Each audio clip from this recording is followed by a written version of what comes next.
नमस्कार, Sanskrit सम्मोहिनी YouTube channel में आप सभी का स्वागत है। इससे पहले मैंने एक वृद्धि संधि का वीडियो दिया था आपको, उसमें कुछ दिक्कत आ रही थी, शायद आधा वीडियो चल के रुक जा रहा था, इसीलिए मैं ये दोबारा वीडियो दे रही हूँ आपको।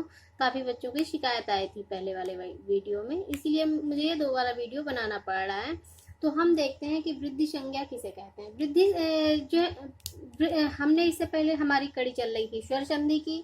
स्वर संधि में हम पढ़ चुके थे दीर्घ संधि, गुण संधि, वृद्धि संधि हो गई थी, उसको मुझे दोबारा पढ़ाना पड़ रहा है। येड़ संधि हो गई थी, गुण संधि हो गई थी, लगभग एक हमारी संधि बची थी पूर्व रूप, इसी में स्वर संधि में।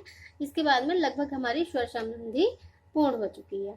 ठीक है, तो वृद्धि संधि से पहले हम देखते हैं कि वृद्धि संज्ञा किसे कहते हैं। अक्सर दो सूत्र आते हैं, एक तो वृद्धिरादैच आता है, एक तो ये वृद्धिरादैच है और एक आता है वृद्धिरेच। वृद्धिरेच तो जो साधारण छात्र हैं उनको जैसे दिक्कत आती है, कभी भी वस्तुनिष्ठ प्रकार के टिक करने वाले क्वेश्चन आते हैं तो उनसे पूछते हैं कि वृद्धि संधि विधायक सूत्र कौन सा है, तो इसमें अक्सर उन्हें कंफ्यूजन हो जाता है। तो इसीलिए जानते रहिए कि जो वृद्धिरादैच है ये वृद्धि संज्ञा सूत्र है। ये संज्ञा बताता है कि मतलब किन किन वर्णों की वृद्धि संज्ञा होगी। और जो वृद्धिरेच है ये वाला, ये हमारा वृद्धि संधि विधायक सूत्र है। ठीक है, इससे ये संधि करता है। अगर हम संधि करते हैं तो वृद्धिरेच को यूज करते हैं। वृद्धिरादैच हमारा वृद्धि संज्ञा सूत्र है। तो वृद्धि का मतलब होता है बढ़ना, ग्रोथ करना, किसी चीज का दोगुना हो जाना। जैसे किसी का वेतन 1000 रुपए है तो 2000 हो जाना उसकी वृद्धि है। ठीक है, जैसे कि आजकल चल रहा है बहुत ज्यादा जो है ना, बाढ़ आ रही है तो नदी में पानी का बढ़ना भी वृद्धि है। ठीक है, इसी प्रकार से आत का मतलब ये जो हमारा ता है ये हलंत है, इसका लोप हो जाता है, हलंत वर्ण का लोप हो जाता है, हलंत्यम से बचता है ओनली, सिर्फ बचता है दीर्घ आ। ठीक है, और एच में आता है आई और औ। तो कहने का मतलब यह है कि व्याकरण शास्त्र की प्रक्रिया में अगर आपसे कोई पूछता है कि वृद्धि क्या है, तो वृद्धि आ, आई और औ क्या है, वृद्धि है। गुण क्या है, व्याकरण शास्त्र की प्रक्रिया में गुण क्या है, हमने एक सूत्र पढ़ा था आदगुणा। आदगुणा में हमने जो है ना, आदगुणा सूत्र जो था वो गुण संधि का सूत्र था, और उसी में हमने एक सूत्र पढ़ा था अदेंगुणा। अदेंगुणा जो सूत्र था वो गुण संज्ञा करता था। जैसे वृद्धिरादैच यहाँ पे वृद्धि संज्ञा करता है, वैसे ही अदेंगुणा वहां पे गुण संधि में गुण संज्ञा करता था। तो अगर कोई ह्रस्व आ, ए, ओ क्या है, ये गुण संज्ञक वर्ण है। ठीक है, व्याकरण शास्त्र की प्रक्रिया में गुण क्या है, आ, ए, ओ, और वृद्धि क्या है, दीर्घ आ, आई और औ। तो सूत्र का अर्थ देख लेते हैं। वृद्धिरादैच में सूत्र का अर्थ है आ, आई, औ। इन तीन वर्णों की वृद्धि संज्ञा होती है, जैसा कि मैंने आपको बता दिया है।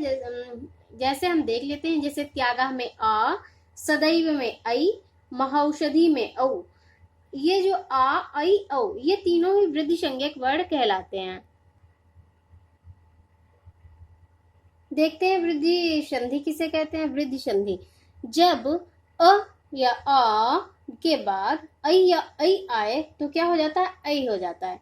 जैसे हम वृद्धिरेच को देखते हैं, हमने बताया जैसे वृद्धि का मतलब होता है बढ़ना, ग्रोथ करना। आप लोग हमेशा याद रखिएगा, वृद्धि का अर्थ होता है बढ़ना या ग्रोथ करना। अभी तक हम देख रहे थे कि हमारा गुण संधि जब हमने पढ़ी थी तो गुण संधि में हमें जो मात्राओं का विस्तार हो रहा था, गुण संधि में हमने देखा था कि हमें जब गुण हो रहा था तो ए आ रहा था और ओ आ रहा था, और ए की मात्रा होती है ये और ओ की मात्रा होती है ऐसे। ठीक है, तो ये हमारा गुण संधि में हमने देखा था कि गुण में सिंगल मात्रा आ रही थी, लेकिन जब हम वृद्धि पढ़ रहे हैं तो वृद्धि संधि में हमें एक चीज ध्यान रखना पड़ेगा, इसमें वर्ण आते हैं आई और औ। ठीक है, और इसकी मात्रा जो होती है ऐसे लगती है और औ की मात्रा ऐसे लगती है। ये कॉमन चीजें हैं, बस पहचानने के लिए। आपको मतलब कहीं पे पहचानने में दिक्कत हो रही हो कोई ऐसा वर्ड, मैं ये नहीं कह रही कि हर जगह आपको ऐसा मिलेगा, लेकिन कभी कभी नहीं भी मिल सकता है। ठीक है, तो वृद्धि रेच का मतलब होता है जब अ या आ के बाद ऐ या ऐ आए तो ऐ हो जाता है, मतलब दीर्घ ऐ हो जाएगा। ठीक है, आज हमने जो गुण संधि पढ़ी थी उससे हमने आद गुड़ा से हमने वृत्ति ली। महर्षि पाणिनि का क्या है कि मतलब वो सारे सूत्रों को बार बार नहीं कहते, बल्कि एक बात उन्होंने जो पहले कह दी है उसी से अनुवृत्ति ले लेते हैं। अनुवृत्ति का मतलब होता है पहले वाले से ग्रहण कर लेते हैं, उधार ले लेते हैं। ठीक है, तो आद गुड़ा से हमने लिया आत, ये जो है ना आद है, ता का दा हो गया है आद गुड़ा, और आत फिर उसके बाद में एच प्रत्याहार में आते हैं ए ओंग ऐ औच। ठीक है, दो महेश्वर सूत्र आते हैं, तीसरा और चौथा। तो ए ओंग से जो है ना हमने ए और ओ ले लिया, ऐ औच से हमने ऐ और औ ले लिया, क्योंकि उसमें ऐ औच में जो चा है वो हलंत है, हलंत वर्ड हम लेते नहीं। फिर वृद्धि, मतलब अगर जो वृद्धि क्या होगा, ऐ होगा औ होगा। कहने का मतलब यह है कि अगर जो पूर्व वर्ण में आपको ह्रस्व या दीर्घ आ दिखे, उसके बाद में ए या ऐ हो तो हमारा ऐ ही हो जाएगा, और ह्रस्व या दीर्घ आ के बाद में ओ या औ दिखे तो औ हो जाएगा। बस यही वृद्धि का कार्य है। यही ना वृद्धि हम पहले भी बता चुके हैं कि वृद्धि की मात्राएं जो है ना हमको याद रखनी है। इसमें वृद्धि संधि में ये ऐ की मात्रा है और ये औ की मात्रा है, मतलब डबल मात्रा है। मैंने कहा ना किसी चीज का बढ़ना, ग्रोथ करना क्या है, वृद्धि है। जैसे गुण संधि में हमने देखा था अभी तक सिंगल मात्रा थी, तो गुण संधि में जो सिंगल मात्रा थी वो गुण था। और वृद्धि क्या है, वृद्धि का मतलब है बढ़ना, ग्रोथ करना, किसी चीज का दोगुना हो जाना, क्या है, वृद्धि है। इसी को हम समझ लेते हैं। जैसे वृद्धि संधि का सूत्र है वृद्धि रेची, मैंने पहले ही बताया आपको। और वृद्धि दैच जो है ना वो वृद्धि संज्ञा विधायक सूत्र। इस सूत्र का अर्थ करने के लिए आद गुड़ा से आत, ये ता का दा हो गया है, आद गुड़ा से आत पद लेंगे, होगा जो है ना आद गुड़ा से हम आत पद इतना लेते हैं, आत पद लेते हैं, तो अर्थ होगा आत एज बराबर वृद्धि। आत का मतलब हमने बताया था दीर्घ आ है, और दीर्घ आ हो या ह्रस्व आ हो इसको संधि प्रक्रिया में हम एक साथ काउंट करते हैं, ये समान वर्ण है। और एच प्रत्याहार में ए ओ ऐ औ, हमने बताया था एच प्रत्याहार में एओंग औ ऐ औच दो महेश्वर सूत्र आएंगे, और वृद्धि हो जाएगा अगर इधर जो है ना पूर्व वर्ण में, पूर्व जो है ना वर्ण में क्या होगा, ह्रस्व आ हो या दीर्घ आ हो, और पर वर्ण में ए हो ऐ हो तो क्या हो जाएगा, ऐ ही हो जाएगा। कहने का मतलब ये है कि हमारा पूर्व और पर वर्ण दोनों के स्थान पर ऐ आदेश होगा। स्थानीय और आदेश की प्रक्रिया में आ जो है ना आ और इधर आ या आ के बाद में ऐ या औ हो तब भी हमारा औ हो जाए, औ आदेश हो जाएगा। ठीक है, इसी प्रक्रिया में हम कुछ थोड़ा आगे वृद्धि संधि के उदाहरण देख लेते हैं। ये बहुत ही प्रसिद्ध उदाहरण है जो बनता है सदैव अ या आ के बाद में ए या ऐ आए तो ऐ हो जाएगा, मतलब वृद्धि हो जाएगी, ग्रोथ हो जाएगी। ठीक है, जैसे हमने सदा प्लस एव एक शब्द लिया, इसका विच्छेद किया, सदा प्लस एव का विच्छेद किया। जब हम इसका पदच्छेद करते हैं तो ये सदा का जो है ना दीर्घ आ निकाल दिया हमने, और जो शद का दा है ये हलंत हो जाएगा। जब स्वर निकल जाता है तो बचा हमारा ये दा, ये जो है ना ये व्यंजन है, और व्यंजन का मतलब ये 100%। अगर ये सब ये वर्ड हलंत है तो आप ये समझिएगा कि ये जो वर्ड है ये 100% व्यंजन है। ये जो सा है ये मिला हुआ रूप है, इसमें आ है, ठीक है, लेकिन जो दा है ये 100% हमारा व्यंजन है, जैसे कि ये हमारा 100% स्वर है।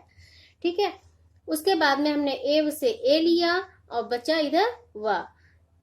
हमने बताया आपको कि पूर्व और पर वर्ण के स्थान पर ऐ आदेश हो जाएगा, अ और ए को मिलकर के ऐ हो गया, तो शद प्लस ऐ प्लस व, इसको हम वर्ण सम्मेलनम संधि कर देंगे, सदैव हो जाएगा। इसी प्रक्रिया में हम ओ जो है ना औ वाला देख लेते हैं कि अ या आ के बाद में ओ या औ आएगा तो अ हो जाएगा। जैसे जल प्लस ओघा जलौघा हुआ, इसका हम विच्छेद करते हैं। जल से हमने ह्रस्व आ लिया तो जल का जो ला है वो हमारा क्या हुआ, हलंत हो गया। ठीक है, क्योंकि इससे स्वर निकल गया है, आ और ओ मिलकर के औ हो जाता है। ठीक है, देखा हमने जल हलंत था, उसमें औ मिल जाएगा, जलौ हो जाएगा, प्लस बचा घा, तो दोनों मिलकर के जलौघा हो जाएगा। इसी क्रम में कुछ वृद्धि संधि के प्रसिद्ध उदाहरण हैं, वो हम आपको बताए दे रहे हैं, दिखाई दे रहे हैं। काफी प्रसिद्ध उदाहरण हैं, अक्सर वही पूछते हैं परीक्षाओं में। आप लोग बहुत ध्यान से उनको नोट करिए। जैसे आ प्लस ए मिलकर के ऐ होता है, चाहे इधर ह्रस्व आ हो या दीर्घ आ हो, या इधर ए हो या ऐ हो, बनेगा ऐ ही। तो इसके कुछ प्रसिद्ध उदाहरण हैं, जैसे तत्र प्लस एव, आ और ए मिलकर के तत्रैव बन जाएगा। अध्य प्लस एव अध्यैव, अत्र प्लस एव अत्रैव, मम प्लस एव ममैव। इसी प्रकार से दीर्घ आ प्लस ए मिलकर के क्या बन जाएगा, ऐ बन जाएगा। तथा प्लस एव तथैव, सदा प्लस एव सदैव, यथा प्लस एव यथैव। ठीक है, इसी प्रकार से ह्रस्व आ और इधर ऐ है, ऐ दोनों को मिलकर के ऐ ही होगा। जैसे मत प्लस ऐक्यम मतैक्यम, न प्लस एवं नैवम। दीर्घ आ है प्लस ए है, मिलकर के ऐ बनेगा। या प्लस एवं यैवम, अ या ए मिलकर के ऐ ही बनता है। एक प्लस एकम एकैकम। हमने आपको बताया, चाहे इधर दीर्घ आ हो, चाहे ह्रस्व आ हो, चाहे इधर ए हो या ऐ हो, वृद्धि संधि में वो ऐ ही बनेगा। चाहे इधर दीर्घ आ हो या ह्रस्व आ हो और इधर ओ या औ होगा तो हमारा औ ही बनेगा। जैसे ह्रस्व आ हो या दीर्घ आ हो, उसके बाद में ओ या औ होगा तो औ ही बनेगा। ठीक है, ये जो है ना बहुत ही सरल प्रक्रिया है, आप सभी को भ्रम नहीं होना चाहिए। जहाँ पे समझ में ना आए तो आप फिर से मुझे मैसेज करिएगा और मुझे बताइएगा कि ये समझ में नहीं आया, तो मैं कोशिश करूंगी कुछ नया ट्रिक निकालूंगी आप लोगों के लिए। जैसे आप चाहे इधर ह्रस्व आ हो या दीर्घ आ हो, इधर ओ हो या औ हो तो हमारा औ ही बनेगा। जैसे जल प्लस ओघा जल उघा, आ प्लस ओ मिलकर के औ बना। गंगा प्लस ओघा गंगा उघा, पुष्प प्लस ओघा पुष्प उघा, महा प्लस ओजस्वी महौजस्वी। इसी प्रकार से ह्रस्व आ प्लस औ मिलकर के औ बना। वन प्लस औषधि वनौषधि, आ दीर्घ आ है, ठीक है, और औ मिलकर के औ ही बनेगा। महा प्लस औषधि महौषधि, देव प्लस औदार्यम देवौदार्यम। ठीक है, तो यही साधारणतया हमारी वृद्धि संधि की प्रक्रिया समाप्त होती है। उम्मीद है कि आप लोगों को समझ में ना आया होगा। अगर जो ना समझ में आया आपको तो आप फिर से मुझे कमेंट करिएगा, मैसेज करिएगा, तो मैं कुछ नई प्रक्रिया सोचूंगी आप लोगों के लिए। ओके, धन्यवाद।